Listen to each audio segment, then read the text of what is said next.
عورت مارچ سے قبل ایک نعرہ جس نے بہت کنٹروورشل ہوا اور بہت سے لوگوں نے جو ہم نے دیکھا سوشل میڈیا پر بہت بحث ہوتی رہی، اور وہ نعرہ اس وقت اجاگر ہوا جب عابد سرمد اور خلیل الرحمان قمر کے درمیان جو ہے ایک مکالمہ ہوا۔ اس مکالمے کے آج ہم نے جو ہے عورت مارچ میں جا کر دیکھا کہ یہ نعرہ کچھ یوں بدلا ہوا تھا۔ آپ دیکھ رہے ہیں کہ اس میں لکھا ہے کہ میرا جسم تمہاری مرضی، آپ خوش ہو۔ سلوگن کے حوالے سے ابھی آپ نے اس حوالے سے ایک پلے کارڈ بھی اٹھایا ہوا ہے۔ یہ کچھ لوگوں کا خیال ہے کہ یہ بڑا عجیب و غریب قسم کا نعرہ ہے، وہ کس طرح سے اس نعرے کو سمجھ رہے ہیں اور آپ اس نعرے کی تشریح کس طرح سے کر رہی ہیں؟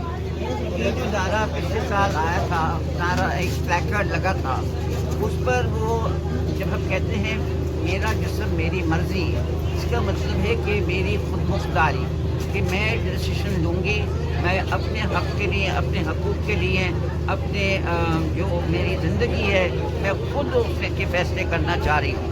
تو وہ اس کا مطلب اور جو جس کی ریئیکشن آئی ہے وہ صرف جنسی پہ آئی ہے، جنس پہ آئی ہے۔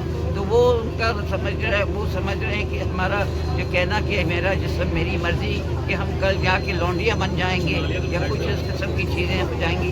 تو بہت میرا تو اپنا ہے اس پہ پوزیشن یہ ہے کہ یہ جو بینر تھا یا سلوگن تھا، اس پر کوئی ایسی پرابلم نہیں ہے۔ یہ جو نظروں سے دیکھتے ہیں، جنہوں نے اس نظروں سے دیکھا ہے، یہ ان کا پڑتا ہے کہ وہ کس نظر سے دیکھ رہے ہیں۔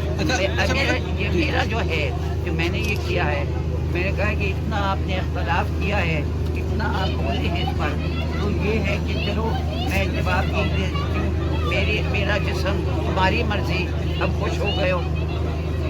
اچھا میڈم، یہ فرمائیے گا کہ جو لوگ یہ خیال رکھتے ہیں کہ اس کو تھوڑا سا، اگر جو کہ ہماری کاز اچھی ہے، وومن رائٹس کے لیے ہم نکلے ہیں، تو اس کو اگر ہم تھوڑا سا بہتر کنڈیشن میں کر دیں، یہ ان کا خیال ہے، تو اس میں کوئی سپیس ہے کہ اس کو مزید بہتری کی جا سکتی ہے اس سلوگن کے حوالے سے، یا آپ سمجھیں that is a perfect slogan? جو لوگ اس کو نیگیٹیوٹی میں لے رہے ہیں، یہ ان کا ایک اپنا مسئلہ ہے۔ میں یہ کہہ رہی ہوں کہ جو نیگیٹیوٹی لے رہے ہیں یہ ان کا مسئلہ ہے۔